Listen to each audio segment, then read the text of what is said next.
Bonjour à tous, je m'appelle Anne Guillou et je suis absolument ravie de vous accueillir sur ce podcast que j'ai baptisé Les Merveilleuses. Alors Les Merveilleuses, c'est quoi ? Eh bien c'est une conversation où j'invite des femmes entrepreneurs à partager leur histoire et leur expérience.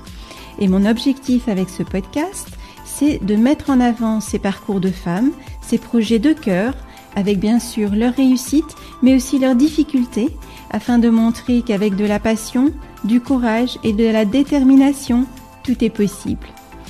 J'espère sincèrement que ces histoires de vie vous inspireront, vous encourageront vous aussi à croire en vos idées et à mener à bien vos projets. Et à présent, place à l'épisode du jour.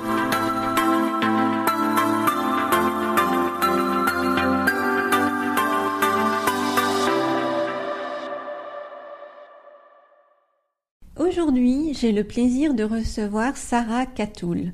Sarah a une formation initiale en marketing et elle a occupé, depuis le début de sa carrière, plusieurs postes en tant que salariée dans ce domaine.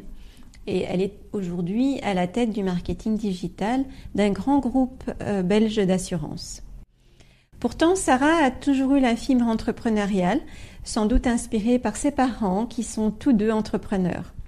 D'autre part, l'alimentation, le bien manger et la conscience de l'environnement sont des valeurs très très importantes pour elle et d'ailleurs aussi un héritage de ses parents puisqu'elle aidait petite à cultiver le potager familial qui était la principale source de leur alimentation. Et j'avoue que personnellement, ça me fait rêver. Alors, rien de surprenant quand Sarah a ouvert il y a 2 ans une petite épicerie bio. Un projet qu'elle nourrissait en fait depuis de nombreuses années sans avoir jamais sauté le pas jusque-là. Et il faut dire qu'étant maman solo de 2 jeunes filles, avec un job dans lequel elle s'investit vraiment à fond, se lancer dans l'entrepreneuriat était bien sûr une décision délicate à prendre. Alors quel a été le déclencheur ? Comment a-t-elle monté son projet ? D'où lui vient son inépuisable énergie ? Ou encore comment s'organise-t-elle au quotidien ? Autant de questions passionnantes auxquelles Sarah a accepté de répondre avec beaucoup d'authenticité et de simplicité. J'espère vraiment que cette conversation vous inspirera autant qu'elle m'a inspirée et nous nous retrouvons tout de suite en compagnie de Sarah. Bonsoir Sarah. Bonsoir Anne. Et merci beaucoup d'avoir accepté cette invitation sur le podcast. Merci à toi de m'avoir invitée. Je vais commencer tout de suite par une courte introduction et ma première question.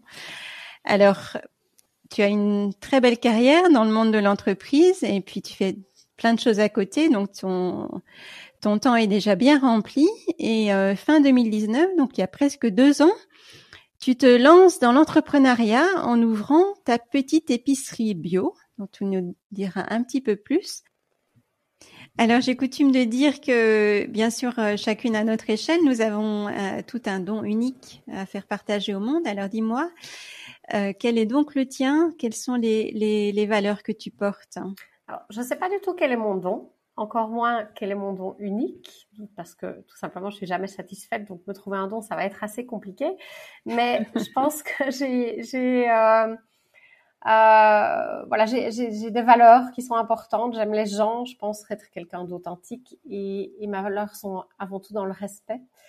Donc, c'est mon fil rouge, tout simplement. Voilà. Et donc, c'est quelque part aussi traduit dans le concept de ton épicerie. Oui, tout à fait. Mon épicerie est née de ce fil rouge, effectivement, le respect de soi, le respect des autres. C'est quelque chose de tellement fondamental pour moi que je l'ai prolongé dans mes activités. Et donc, tu peux nous en dire un peu plus sur le concept en fait que tu as mis en place, que tu as lancé avec cette épicerie. Ah oui, bien sûr. Alors, tout d'abord, j'ai toujours bien aimé manger des produits qui ont du goût, des produits qui ont de la valeur, pas de la valeur monétaire, mais de la valeur pour nous, pour notre corps. Mais je sais aussi que prendre le temps de faire à manger, de faire les courses comme il faut, de choisir les bons produits dans un réseau respectueux des producteurs et des artisans, qui sont mes valeurs finalement, mais c'est pas toujours facile. J'ai une vie très dense aussi, bien avant le lancement de l'épicerie déjà. Je sais ce que c'est de travailler beaucoup, de gérer de front une carrière, des enfants, une maison. Et évidemment, la priorité n'est pas toujours dans la nourriture, on n'a pas toujours le temps. On prend souvent ce qu'on a sous la main. Oui, Et je confirme. voilà, beaucoup de gens, je pense, peuvent malheureusement le confirmer, et je l'entends tous les jours dans mon épicerie. Ouais. Voilà, et donc quand on n'a pas le temps et qu'on a quand même une idée de comment on veut manger, moi en tout cas j'avais vraiment l'impression qu'on devait pouvoir faire confiance à quelqu'un, et je voulais être cette personne de confiance en qui les gens pouvaient avoir confiance. Et donc j'ai créé cette épicerie qui rassemble des produits naturels, sinon ils n'ont pas leur place chez moi, des produits bio, éco-responsables, artisanaux et si possible régionaux. Et donc, quand ils viennent chez moi, les clients savent qu'ils peuvent acheter des produits les yeux fermés, tout simplement, s'ils ont ces valeurs-là. Magnifique. Et est-ce que tu avais ce projet en tête depuis longtemps? Alors, ça fait 15 ans que je veux aller dans cette direction. Il y a 15 ans, j'avais pas vraiment cette idée-là en tête. Elle partait peut-être dans une autre direction, mais les valeurs étaient les mêmes, les objectifs étaient exactement les mêmes. Et c'est long d'y penser sans agir, 15 ans, mais voilà, je l'ai fait. Donc, Oui, en effet. Et quand tu parles en fait de ces valeurs, le bien manger, les produits qui ont du goût, est-ce que c'est quelque chose que tu as connu, que tu as vécu quand tu étais petite? En fait, j'ai été élevée dans ces valeurs-là, effectivement. Mes parents ont toujours eu leur potager, ont toujours fait attention à manger correctement. C'est des choses qu'on produisait nous-mêmes. Voilà, on avait notre potager, on avait beaucoup d'animaux à la maison, etc. Donc, j'ai toujours été élevée dans ces valeurs-là, dans le respect de la nature, dans le respect des choses qu'on a autour de nous, en fait, tout simplement. Donc oui, ce sont des valeurs qui m'ont été transmises clairement toute petite. Oui, et tu m'as dit, il me semble, quand on a préparé cette interview, que tes parents sont d'ailleurs aussi entrepreneurs. Oui, tout à fait. Donc, non seulement ils m'ont transmis, oui, non seulement ils m'ont transmis la valeur de la nature et de tout ce qui nous entoure, mais ils m'ont aussi transmis cette valeur de l'entrepreneuriat dans laquelle j'ai vraiment adhéré, parce que dès mes 14 ans, en fait, quand ils ont ouvert leur entreprise à eux, j'ai foncé dedans à pieds joints avec eux et j'ai adoré ça. Et j'étais vraiment bien là-dedans, et très vite j'ai combiné études et la présence dans leur entreprise à eux, puis j'ai combiné mon job avec le leur pour être présente tout le temps jusqu'à ce que je quitte le nid familial, je vais dire. Mais oui, c'était déjà très très important pour moi à l'époque, effectivement. Donc ces valeurs-là m'ont suivi. Oui. Et donc, tu dis, voilà, ça fait 15 ans que tu as ce projet en tête. Donc, oui, 15 ans, effectivement, c'est long. J'imagine qu'à un moment, il y a eu un déclencheur, et aussi que si tu t'es pas lancé depuis 15 ans, c'est qu'il y a eu aussi un frein. Est-ce que tu peux en dire plus là-dessus, en fait, quel a été ce frein, éventuellement, bien sûr, et qu'est-ce qui a fait qu'aujourd'hui, eh bien, tu t'es lancé? Ah oui, il y a eu frein et déclencheur, effectivement, 15 ans, comme je l'ai dit, c'est long. Mais le frein, c'est tout simplement la peur de se lancer. C'est pas beaucoup plus que ça. C'est de pas trouver la solution, c'est de ne pas être aidé aussi à la trouver, je crois. C'est aussi l'entourage parfois qui comprend pas l'importance du projet, qui pourrait le minimiser ou quoi. Enfin, c'est plein d'éléments ou des freins qu'on se donne à soi-même, des peurs qu'on n'arrive pas à vaincre. Et je pense que j'avais juste besoin du bon moment. Et le déclencheur dans mon cas, ça a été de me retrouver seule avec mes enfants. Et cette idée qui restait présente depuis 15 ans, cette envie d'entrepreneuriat, parce que effectivement, comme on l'a dit, je vis ça depuis mes 14 ans, donc depuis ça fait quelques années. Oui. Et c'est quelque chose qui est toujours resté, ce goût de l'entrepreneuriat, ces valeurs-là, et ce projet de vouloir faire autre chose. Mais je savais que je voulais le faire, mais sans trop savoir comment et quoi en faire, en fait. C'était des valeurs qui devenaient de plus en plus claires aussi au cours de ces 15 années, et de plus en plus importantes. Ça aussi, c'est quelque chose qu'il faut dire, parce que on peut avoir des projets, on peut avoir des envies, mais il faut vraiment, moi dans ma tête en tout cas, il fallait que les choses se clarifient et qu'elles prennent de plus en plus de place. Et il a fallu ce temps-là probablement. Euh, et c'est des valeurs aussi qui devenaient vraiment importantes à être transmises. C'est aussi un des déclencheurs. Et donc un jour, je me suis dit qu'il était temps, tout simplement, et que j'étais seule maître de mes projets. Ça, c'est très important. C'était à moi de construire seule mon projet et de mettre ma pierre à l'édifice, en fait. Mhm, mhm. Et quand tu dis transmettre, donc des valeurs importantes à transmettre, tu fais allusion, alors on n'a pas encore abordé ta vie personnelle, mais est-ce que tu fais allusion à tes filles? Entre autres, mais Oui. oui, il y a mes enfants, effectivement, on en parlera peut-être un peu plus tard, parce qu'effectivement, elles ont une place très, très importante dans tout ce qui s'est construit, et comment ça s'est construit. Mais je parlais ici plutôt des valeurs qui sont importantes pour moi, justement, les valeurs au niveau de la responsabilité qu'on a, au niveau voilà, de notre santé, de comment on mange, de comment on vit avec la nature, etc. C'était des valeurs qui devenaient tellement importantes pour moi que c'était les transmettre autour de moi. Et cette Oui, épicerie d'accord. est une façon de le faire. C'est la façon que j'ai choisi, voilà, que j'ai choisi pour le faire, parce que justement, ben, j'aime bien manger, j'aime bien les bonnes choses, etc., comme je l'ai déjà longuement dit. Mais voilà, c'est la façon que j'ai choisi de le faire, mais derrière, il y a toutes des valeurs qui sont importantes pour moi et que je veux vraiment euh, diffuser. Mm, mm, mm. En abordant un autre aspect, voilà, quand on se lance, comme tu l'as fait, bon, ben, on cherche souvent des conseils. C'est important d'être entouré par des personnes de confiance, parce que quelque part, bien ça aide beaucoup à garder sa motivation, à tenir le coup, hein, à rester, à croire en son projet et aller jusqu'au bout. Or, en fait, ce projet, tu m'as dit que tu l'avais préparé finalement seul ou presque. Oui.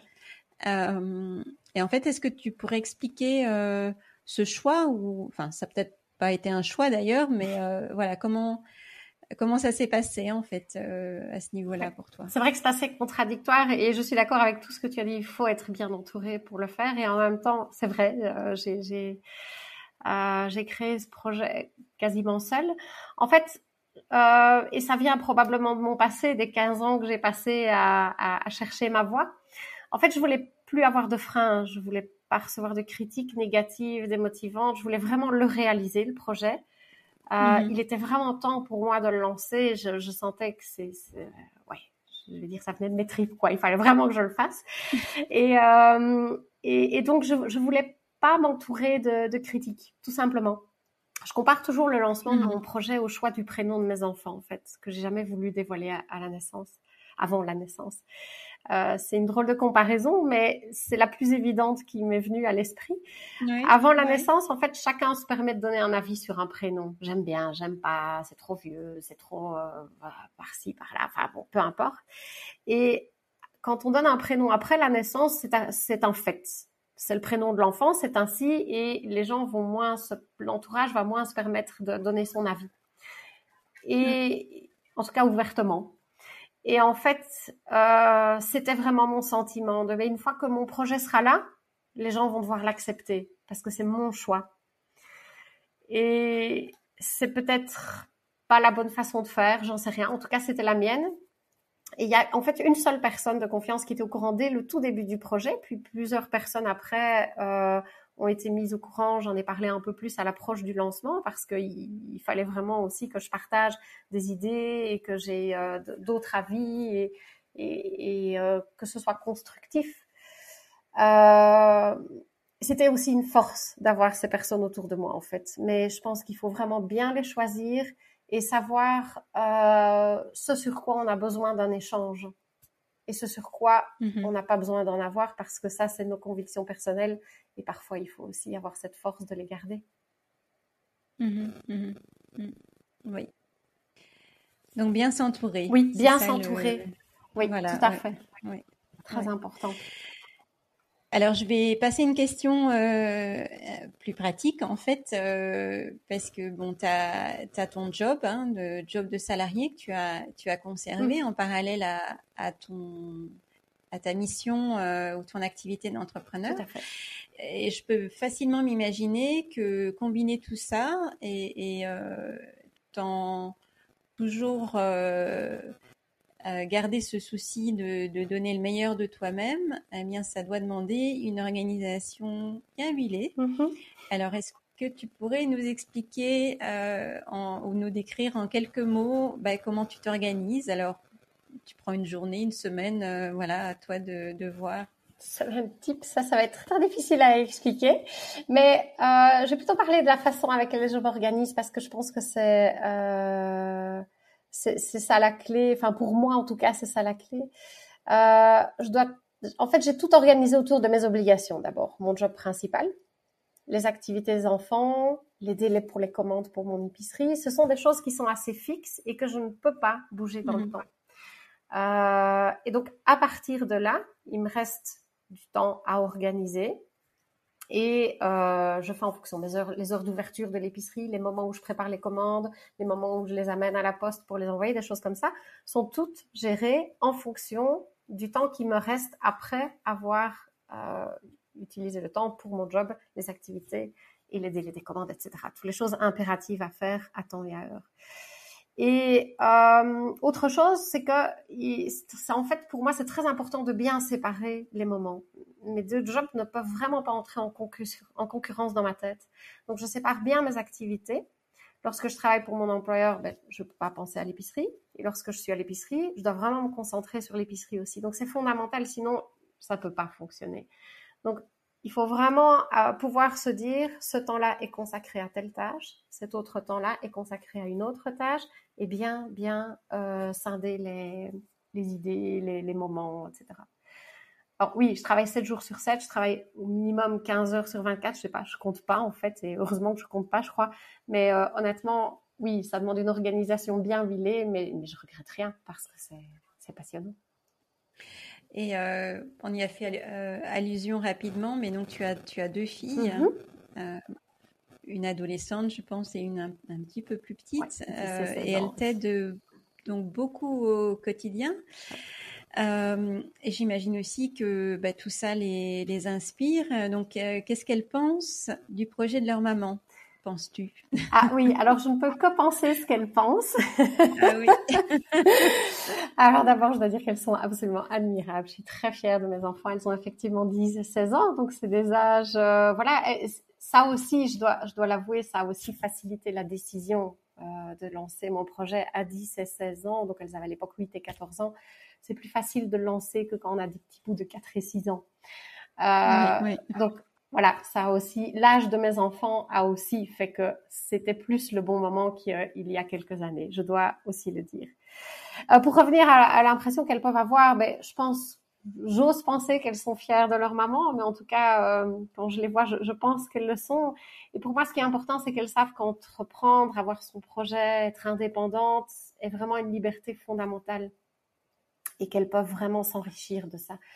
Elle me reproche aussi mon manque de disponibilité, hein, ça c'est clair. Mais je pense que si on devait choisir le avant épicerie et après épicerie, elle choisirait sans problème le après épicerie. Ça, j'en suis presque sûre.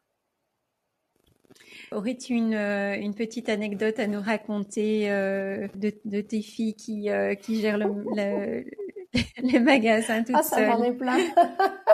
Oui, parce que parfois, quand je dois travailler, elles gèrent le magasin.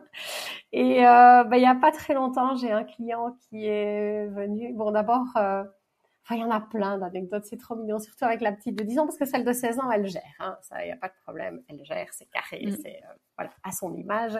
Et la petite qui n'a que 10 ans, parfois, elle est un peu perdue. Et c'est magnifique parce qu'une fois, comme je dois gérer aussi les activités, parfois, je laisse une des deux au magasin pendant que je conduire l'autre à son activité. Et je revenais d'avoir conduit la grande à son activité et la petite était restée au magasin. Et puis, je vois un client qui sort et puis j'arrive, je dis, ça va, ça s'est bien passé. Ah, mais non, je savais pas ce que je devais faire, je ne savais pas ce que je devais lui servir. Je dis, bon, c'est pas grave. Mais il m'a dit qu'il reviendrait. Ah, d'accord. Voilà. Et puis le lendemain, effectivement, le client est revenu, ou quelques jours après, je ne sais pas, et il m'a dit, votre fille est magnifique. Je dis, oh. Je ne m'attendais pas à avoir un petit bout de 10 ans en face de moi en ouvrant la porte de votre magasin, mais c'est exceptionnel parce qu'elle a répondu à mes questions, même si elle ne savait pas, et j'ai promis que je reviendrai, je suis là, et vous lui direz qu'elle est magnifique. Et voilà, ça c'est, pour le cœur d'une maman, c'est juste incroyable d'entendre ça, et depuis, c'est un très bon client régulier. Oui, Et voilà. effectivement. Et Rosalie adore le servir maintenant, et puis voilà, c'est très beau. C'est une belle anecdote.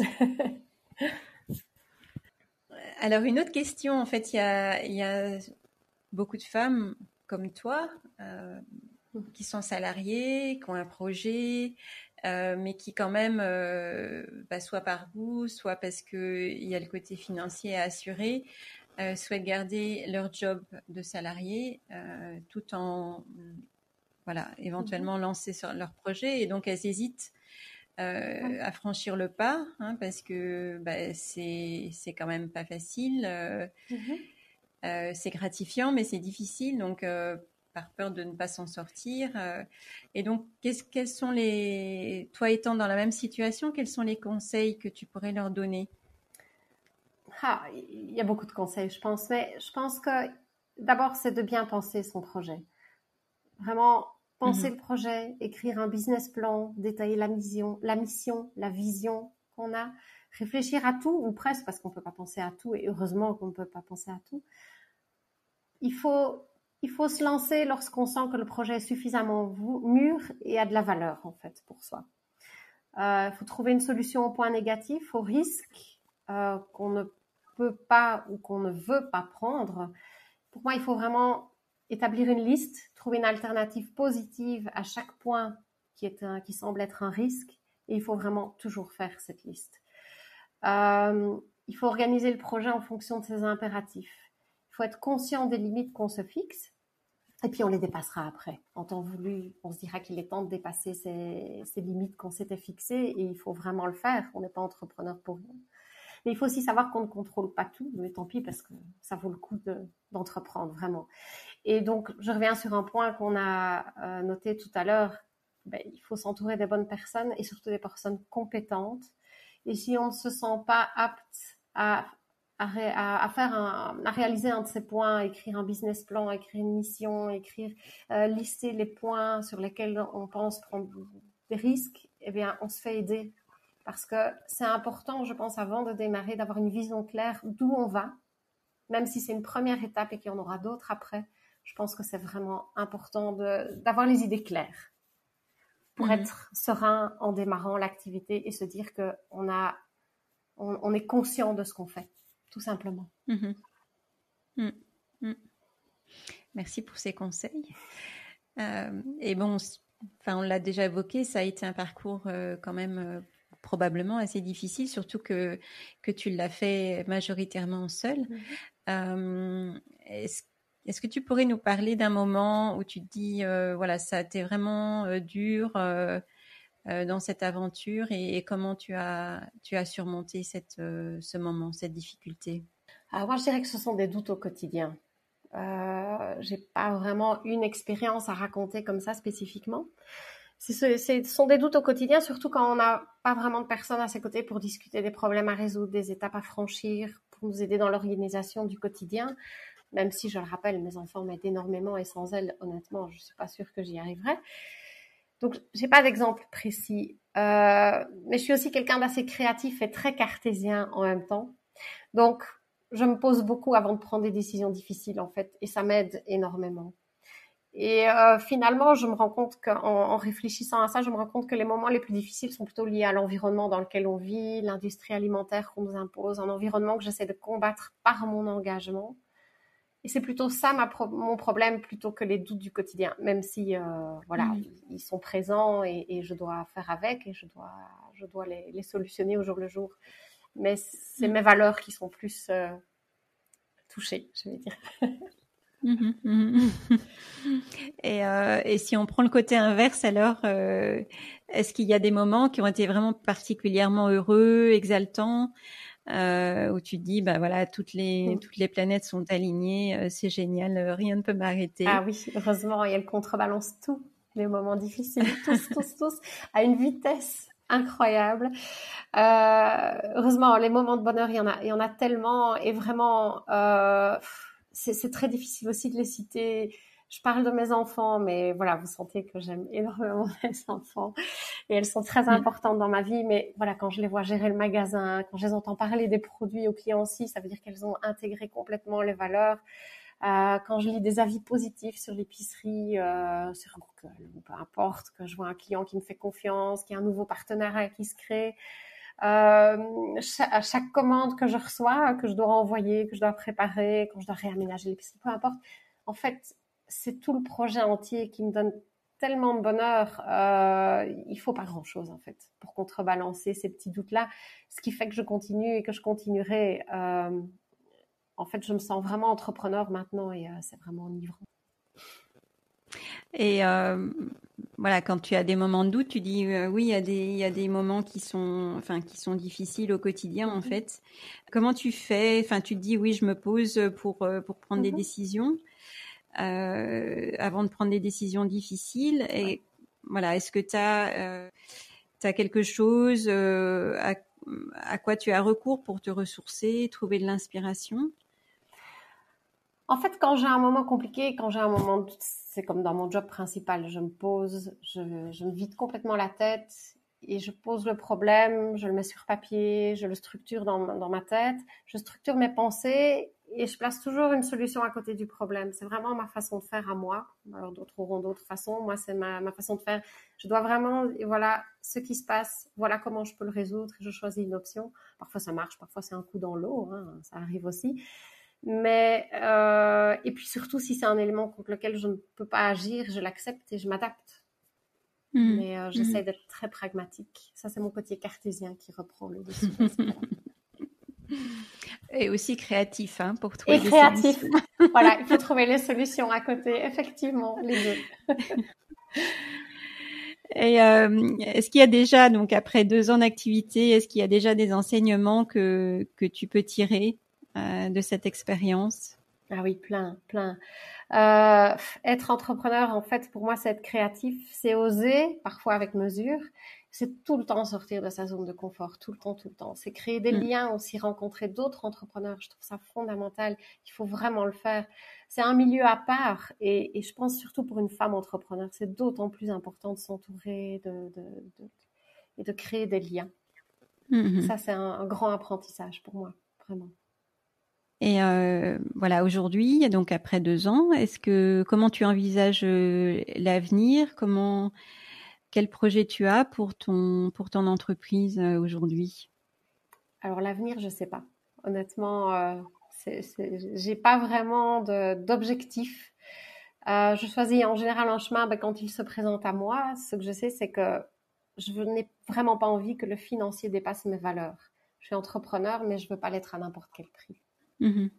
Ok, mais écoute, voilà, je pense qu'on a déjà parcouru pas mal d'aspects intéressants, inspirants. Et donc, je propose qu'on conclue là. J'aimerais savoir si tu souhaites ajouter quelque chose. Oh, j'espère que j'ai passé des messages et que j'espère surtout qu'ils inspireront d'autres personnes. En tout cas, vraiment, je le souhaite. Mais je vais juste ajouter une chose. C'est que je regrette vraiment rien. Je ne regrette rien. Et si demain je dois arrêter ce que j'ai entrepris là, peu importe la raison, je serai vraiment heureuse de l'avoir fait. Je l'ai fait en ne prenant pas de risque financier, donc je ne me retrouverai pas à la rue si ça s'arrête demain. Et ça, pour moi, c'était une des limites que je m'étais fixée.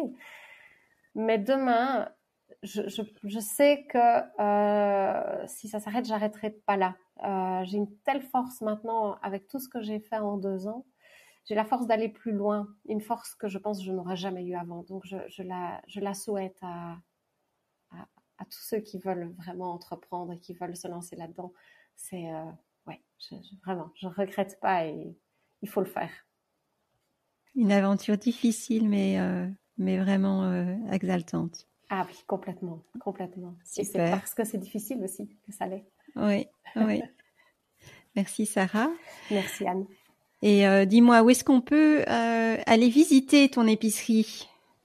Alors, mon épicerie est située à Gembloux. C'est une toute petite épicerie. Je crois que je suis devenue maintenant la plus petite épicerie de Belgique. Je ne l'étais pas il y a quelques mois. Maintenant, il y a quelques semaines encore. Et maintenant, je pense que je le suis. Mais il y a plein de choses dedans. Donc, soit vous me retrouvez à mon épicerie à Gembloux ou sur mon site web, puisque c'est une épicerie sur place, mais c'est surtout aussi une épicerie en ligne. Donc, on peut commander. Je livre en Belgique, partout en Belgique et dans les pays limitrophes. Et vous me retrouvez sur mon site épiceriebio-de-sarah.be. Voilà. Super. Écoute, merci beaucoup pour cette conversation. J'espère qu'elle inspirera beaucoup de femmes entrepreneurs. Et bien, au revoir et puis à bientôt. À très bientôt, Anne. Merci beaucoup. Merci. Au revoir. Voilà pour l'épisode d'aujourd'hui. J'espère qu'il vous a plu. Si c'est le cas, et c'est hyper important pour aider le podcast, laissez-moi une note 5 étoiles avec un petit commentaire et parlez-en autour de vous. Rien n'est plus puissant que le partage et l'entraide pour avancer ensemble. Si vous cherchez les notes de l'épisode et toutes les références, vous pouvez aussi aller sur le site du podcast. C'est www.minervaconseil.com/podcast, Minerva Conseil en un seul mot. Pareil, si vous souhaitez me poser des questions, me donner un feedback ou simplement échanger, eh bien, vous pouvez aussi me retrouver sur LinkedIn. Je vous dis maintenant à bientôt pour un prochain épisode.